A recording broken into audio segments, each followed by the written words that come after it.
Le procès de l'ancien Premier ministre Moussa Mara s'est ouvert ce lundi 29 septembre au pôle national de lutte contre la cybercriminalité.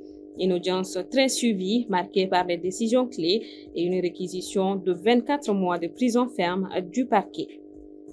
Top départ ce mercredi 1er octobre, les élèves reprennent le chemin de l'école pour l'année scolaire 2025-2026. Dans les établissements, les derniers réglages s'accélèrent pour une rentrée placée sous les signes de l'espoir et de la réussite. À l'ONU, les voix africaines montent. Elles réclament une place permanente au Conseil de sécurité. Un appel lancé lors du débat général qui s'achève ce 29 septembre. Mesdames et messieurs, bonsoir. Bienvenue dans le 1945. Justice pour ouvrir donc ce journal. Le procès de l'ancien Premier ministre Moussa Mara s'est ouvert ce lundi 29 septembre au pôle national de lutte contre la cybercriminalité. L'audience, très attendue par l'opinion publique, a été marquée par plusieurs décisions importantes et des réquisitions fermes du parquet. Moussa Traoré. Ce lundi 29 septembre 2025 à Bamako, Moussa Mara est apparu en bonne santé à l'ouverture de son procès. Dès 9 h, le tribunal a entamé l'audience par l'examen de sa demande de liberté provisoire, une requête rejetée par le président. Le fond du dossier a ensuite été abordé. L'ancien Premier ministre est poursuivi pour atteinte au crédit de l'État, opposition à l'autorité légitime, incitation aux troubles à l'ordre public et diffusion de fausses informations. Au terme des débats, le parquet a requis contre lui une peine de 24 mois d'emprisonnement. Le contentieux de l'État a réclamé un franc symbolique et demandé son maintien dans les liens de l'accusation. Après plusieurs heures d'audience, le tribunal a annoncé que le délibéré serait rendu le 27 octobre prochain, une affaire suivie de près par l'opinion publique qui attend désormais la décision finale de la justice. Et le dossier des 3 artistes qui devaient également être examinés ce lundi a été renvoyé à la semaine prochaine à la demande du procureur en raison du temps consacré à l'affaire Moussa Mara. Autre sujet de ce journal, clap de fin ce lundi 29 septembre pour le débat général de la 80e Assemblée générale de l'ONU. Plusieurs dirigeants africains y ont réclamé une réforme en profondeur avec une place permanente pour l'Afrique au Conseil de sécurité, jugeant l'actuel système dépassé. Aminata Keïta. Le monde observe désormais, le moment est-il venu de corriger l'histoire. C'est la voix de l'Afrique. L'Assemblée générale de l'ONU a vu émerger une revendication africaine forte pour restaurer un équilibre, renouveler la légitimité et l'efficacité du Conseil de sécurité. Pour l'Afrique, une réforme de l'ONU est indispensable pour que celle-ci puisse répondre aux enjeux actuels. La réforme du Conseil de sécurité est une question de réparation d'un préjudice historique fait à l'Afrique et à d'autres peuples du monde. La réforme du Conseil de sécurité, avec l'octroi des sièges permanents à l'Afrique, est un impératif de dignité et de justice. Vous ne pouvez pas vous prévaloir d'être les Nations Unies tout en ignorant les voix de 54 nations. Ce n'est pas possible. L'Afrique n'accepte plus d'attendre en marge de la gouvernance mondiale alors que l'on prend des décisions concernant la paix, la sécurité et le développement sans notre accord, sans notre point de vue et sans que nos voix se fassent entendre. Pour la majorité des États africains, le Conseil de sécurité demeure un organe largement hérité du monde post-1945, peu apte à intégrer les transformations géopolitiques. La position africaine est donc claire. Le continent réclame 2 sièges permanents, 2 sièges non permanents supplémentaires et un choix de ses membres permanents par l'Union africaine. La République démocratique du Congo s'apprête à siéger au titre de membre non permanent du Conseil de sécurité pour la période 2026-2027. L'Afrique doit bénéficier de 2 sièges supplémentaires dans la catégorie des membres non permanents et de 2 sièges dans celle des membres permanents avec les mêmes droits, y compris le droit de veto, les mêmes privilèges et les mêmes obligations que les membres permanents actuels. Les Nations Unies sont même indispensables, mais à une condition, à savoir qu'elles sachent évoluer, qu'elles sachent se réformer, se rapprocher des peuples et répondre concrètement aux défis innombrables des temps présents.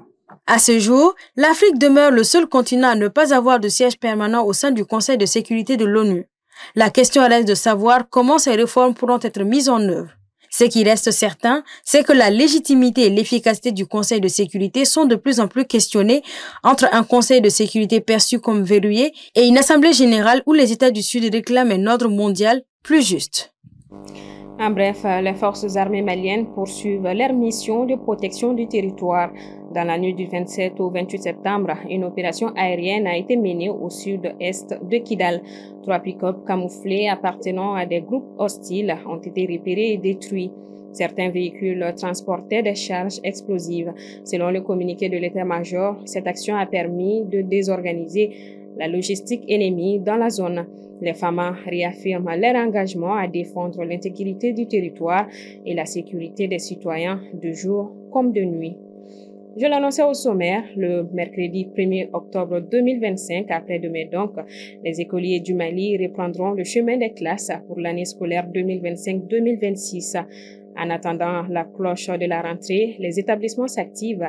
Dernier réglage, ajustement technique et accueil des premiers parents. Une atmosphère de renouveau se dessine, nous dit Assetoumani Coulibaly. Une ambiance similaire à celle-ci devrait régner le mercredi 1er octobre, qui marque le début de l'année scolaire. Des travaux de réaménagement, des réunions préparatoires avec les enseignants, tout est mis en œuvre pour garantir un accueil de qualité aux élèves et convaincre de nouveaux inscrits. L'inscription, ça se passe bien. Bien vrai que vu le contexte vraiment un peu difficile, maintenant c'est un peu timide, mais dans l'ensemble maintenant c'est acceptable. Nous venons de faire une réunion pour les préparatifs, on est fin prêt. Donc je pense que maintenant tout a été mis au point. Donc le nettoyage, la réunion préparatoire, donc on est fin prêt pour la rentrée, Inch'Allah. On a essayé de donner les consignes à respecter, surtout la rigueur, le sérieux et vraiment la conscience professionnelle dans le travail. Et nous leur avons donné maintenant les missions que nous attendons d'eux. Chez nous ici, ils nous recommandent de faire la préparation d'un mois, sinon d'une semaine minimum avant la rentrée. Donc, on doit pouvoir bien décorer la classe, les affichages réglementaires. Au niveau de la petite section, on reçoit des nouveaux enfants. Les enfants qui n'ont jamais mis leurs pieds dans les jardins, c'est des enfants qui seront plus stressés. Cet autre interlocuteur, coordinateur du groupe Monzon Traoré, souligne la faible affluence enregistrée dans son établissement. Il confie n'avoir reçu jusqu'ici que 2 parents d'élèves venus procéder pour l'inscription. Une situation qu'il attribue aux difficultés économiques que rencontrent de nombreuses familles, mais aussi par l'incertitude qui a longtemps entouré la date officielle de la rentrée. Les parents ne viennent pas, on ne sait pas ce qui se passe. Sinon, tout est fin prêt pour accueillir les enfants. Tous les tableaux bancs, les classes sont vraiment en bon état. Il n'y a pas de problème, les cours sont propres. On attend seulement les enfants. Jusqu'à aujourd'hui, moi, j'ai recruté 2 élèves seulement. Sur 45 à recruter, Cependant, pour de nombreux parents, l'inscription de leur enfant le plus tôt possible demeure une priorité. C'est ce que témoignent ceux que nous avons rencontrés, tous animés par la volonté d'assurer à leurs enfants une année scolaire sereine.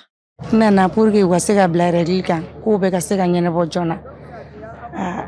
Alhamdulillah nyene bora. Ni war saraka ba mina sano kana rechimine. Antinu. Faut pas attendre le jour de la rentrée quand même pour venir faire les préparatifs. Donc faut venir à l'avance, t'imprégner des informations, t'imprégner de tout ce qu'il y a dans l'année qu'il y aura dans l'année qui va commencer et faire face à ça. Et puis les dépenses, tout. Faire la citation parce que quelqu'un qui a plusieurs enfants, tu vas faire la citation, ce que tu dois payer en avance, ce que tu dois payer courant année scolaire. Malgré les menaces de grève évoquées par certains syndicats d'enseignants, les parents espèrent que des solutions seront trouvées rapidement afin de garantir une année scolaire sans perturbation. Du côté des établissements approchés, tout est prêt pour accueillir les élèves à la date prévue et lancer une nouvelle année sous de bons auspices. La rentrée scolaire, c'est aussi le défi du cartable bien garni, mais cette année encore, de nombreuses familles font face à la hausse des prix des fournitures. Cahiers manuels, articles de papeterie, tout est disponible sur les grands marchés, mais à quel coût? Entre espoir d'offrir le meilleur à leurs enfants et réalité économique, les parents jonglent pour que chaque élève entame l'année avec les outils de sa réussite. Djeneba Samaki. À l'occasion de la rentrée scolaire prévue ce mercredi 1er octobre, les marchés sont suffisamment approvisionnés en fournitures scolaires chez les grossistes et les détaillants. Bordeaux wafla ni doni fana be kata mais école de saki don normal o chama be muni kata wakele ni don na kata so fo wa nani na wa sabani ke baduru bo mi wafla ana wakele ni don o le gacha ko sebe ala kwa gela fo to ngana dora me be ala doro u deum bermata be quoi ima problème fo ta la. Mais le véritable défi pour de nombreux parents reste le prix des fournitures qu'ils jugent hors de portée compte tenu de la situation économique du pays. Bon, salon on a sur prix na bon nyina on tiendra la an yela no sans fait doni. Dem sen kila na so 15000 ma bon plat de war ma mulo bon ora ki prendre 30000 jona e. Bon ma no dugu be tugo na sa. Galabi yere parce que salon mi se ga ifri ga ko ni do kwe. Mais nyina a segi nima bagele ni ba flabo ite segi nyana masoro o yere yaye ni kena mata yugu tsega sa konna itsega doino adu wajibi do adu nga sanfene a ngoni mala de la ka konya no ya. Pour alléger les budgets, des parents cherchent souvent à faire leurs achats dans des zones commerciales réputées pour leurs prix abordables ou optent pour des articles de seconde main. Mais on essayer prier pour que l'on se rassanie quoi. Sinon ça ne va pas du tout. Ça y est, avec damine keme savala ka taga wa flani keme duru wa sabani keme duru. Wa kelen tawbe wa kelen keme duru tawbe. Prix be bala 4000 taw fana be. Les fournitures sont disponibles, mais le fardeau financier qu'elles représentent pour le budget des ménages dans un contexte d'inflation constitue une véritable épreuve. Direction la Guinée, la prochaine élection présidentielle est fixée au 28 décembre 2025. Une étape décisive vers le retour à l'ordre constitutionnel après 4 années de transition militaire. L'annonce intervient dans la foulée du référendum du 21 septembre dernier, marqué par une victoire du oui à plus de 89%. Balkissa Mahaman Traoré. En Guinée, après 4 ans de pouvoir militaire, la population est soulagée d'aller aux urnes le 28 décembre prochain. L'annonce survient suite à la victoire du oui à la nouvelle constitution, avec 89,38% et 10,62% pour le non, selon les résultats définitifs validés samedi 27 septembre. Un projet de nouvelle constitution qui permet d'aller à un retour à l'ordre constitutionnel. Cette constitution qui remplace la charte de la transition supprime notamment la disposition interdisant aux membres de la transition de se porter candidat, ouvrant la voie à une éventuelle candidature du général Mamadi Doumbouya. De l'autre côté, l'opposition accuse cependant le général Doumbouya de vouloir se maintenir à la tête du pays à la faveur de ce référendum. Elle avait appelé au boycott du scrutin, dénonçant une mascarade aux résultats connus d'avance. Plusieurs membres ont été arrêtés, condamnés ou poussés à l'exil. Les institutions internationales, quant à elles, considèrent ce retour à l'ordre constitutionnel comme une étape importante pour restaurer la confiance des investisseurs et stabiliser les réformes engagées. À cette occasion, pour garantir le respect de cette date du 28 décembre, le chef de l'État Mamadi Doumbouya a invité le ministère de l'Administration du territoire et de la décentralisation à prendre toutes les dispositions nécessaires. Voilà, c'est l'essentiel de l'actualité qui a retenu notre attention. Merci à vous d'avoir suivi ce 1945. Bonsoir et à demain.